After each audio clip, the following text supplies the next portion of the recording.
आज या ठिकाणी स्वर्गीय भारतनानांच्या स्मृशात सन्मान्य डॉक्टर पंडिताई भालके मॅडमचा हृदय सत्कार या ठिकाणी संपन्न होतोय।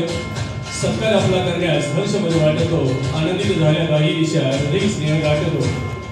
एखाद्याचं येणं म्हणजे येणं नसतं तर लाखोच्या काळावर कोरलेलं येणं असतं, हेच वाक्य परिवाराने या ठिकाणी व्यक्त केलं। आपल्या कायमच राहत राहायला आवडेल। धन्यवाद।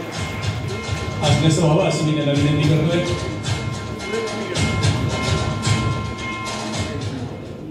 मान्यवरांचे खूप खूप आभार। यानंतर उद्योगाच्या माध्यमातून सामान्यासाठी अविरत कष्ट करणारे सन्माननीय या कार्यक्रमाचे जे स्पॉन्सर राहिलेले आहेत सन्माननीय राजू खरे उद्योजक यांना विनंती करतो की आपण या ठिकाणी यथोचित असं मार्गदर्शन करावं।